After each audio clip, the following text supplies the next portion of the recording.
Under this volcano of ancient ruins is a hidden room, concealed by a map and only accessible by a tunnel. Inside are 4 pedestals and a large cauldron filled with lava. It's quiet compared to the rest of the island, but place the 4 special items on the pedestals, and she will awake.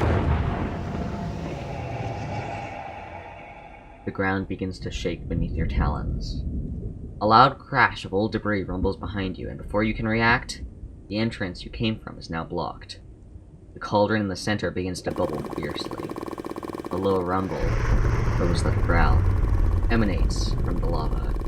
A black figure begins to emerge from the molten rock, feels ebony black as the orange liquid effortlessly slides off like water. A pair of piercing blue eyes, as cold as ice, opens. They stare directly into your very soul, glaring with primal rage. Their talons slam into the cauldron's rim, hefting the rest of their body up and out into the air, a trail of icy blue light trailing down their throat. Ex-Queen Battlewinner has awoken, and you know this is a fight of life or death. This is Ex-Queen Battlewinner. This multi-phase boss fight has 6 attacks that are effective both in long range and short range, elaborate cutscenes, multiplayer battles, and behind the scenes are over 250 command blocks and some other oddities that make it all work. But first, let's talk about the volcano. The Nightwing Volcano was officially revealed on February 19th. This distant island has a river of lava, unfamiliar monsters, and ancient ruins. By finding one of the 6 tunnels across the area, you can be instantly teleported to the corresponding tunnel on the island. By finding and defeating each of the 4 mini-bosses, you can get the 4 boss items: the Banshee Tear, the Wraith's Eye, the Elemental Core, and the Scorched Rose. When you have each of these items, you can go inside the ancient palace and behind the map to the arena. Orbiting around the main cauldron are 4 pedestals with corresponding names to each of the boss items. Match one and it transforms into a beacon. When all of the items have been placed, all players in the arena are asked if they want to watch the cutscene. For convenience, you can skip the cutscene to get straight into the battle. The battle consists of 3 main attacks. The Fireball is the default. Battlewinner will launch speedy fireballs at the nearest player, exploding on impact with a real punch. Battlewinner faces the nearest player, which is surprisingly more complicated to pull off than you think. The second attack Battlewinner has is the Fire Breath. Battlewinner will spew Soulfire in a circle around the arena. This will deliver damage to anyone near the cauldron or inside the cauldron. The third attack is the Shockwave. After charging up, Battlewinner will send a radiating shockwave from the center of the arena, knocking nearby players into the lava on the outside of the arena.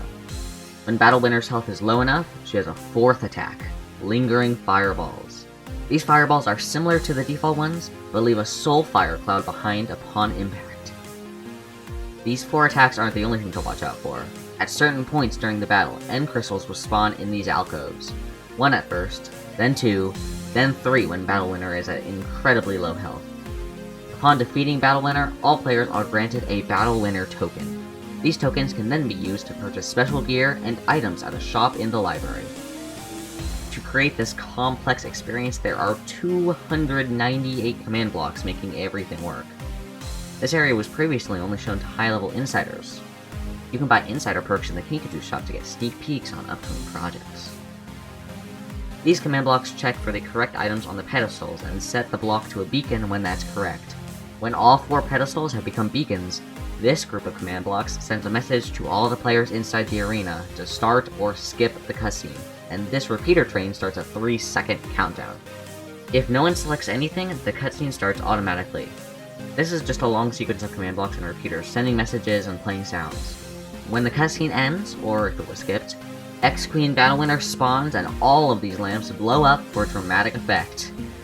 This effect is actually extremely tedious to set up and requires a command block for each block of the lamp, all with individually chosen values. Anyways, now we can get to the real interesting stuff. This is the attack selector loop.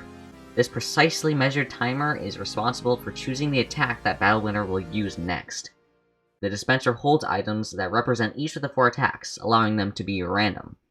These command blocks over here detect what item has been selected, and sets the attack cycle to the corresponding item. If the attack is Fireball, then the behavior loop, which also plays wing flap sounds, will summon a Fireball on a timer loop. This is the actual fireball summon chain. To make it move towards a player, some workarounds are involved, but it does work. To make Battle Winner face the nearest player, this little group of command blocks uses the teleport command. This works for normal entities, but for some reason the Ender Dragon entity specifically will face opposite what you command it to, so we have to turn Battle Winner 180 degrees every time she should face a player. The second attack is a little simpler. First, we need Battle Winner to spin around. How is this done? The minecart! The minecart runs round and round to spin Battle Winner around. Then we just summon a particle cloud to create the effect. The shockwave is hard because we need it to move.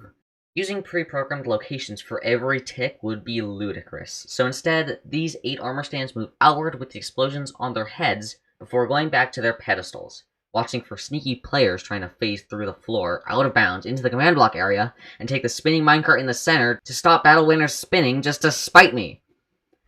Anyways, the fourth attack is like the first, but they leave behind particle clouds. These command blocks here summon the end crystals at the right moments, and this long chain cleans up the arena, gives players tokens, and shuts down the attack selector loop and behavior loop, among other things. And that is the battle from start to finish, behind the scenes. Unless, of course, you summon Icebound Battle Winner. Yeah, this whole process of finding the volcano, waiting for the bosses to spawn, killing them for the boss items, fighting Battle Winner's room, and making it through the fight isn't hard enough. You can buy a Frozen Scale, and with that, and a Powder Snow Bucket, buy the Frostbitten Snow Bucket in the Ice Kingdom, and then when all 3 crystals spawn during the main boss fight, get up close, throw the bucket into the lava cauldron to freeze Battle Winner and the arena. It's quiet. Uh-oh.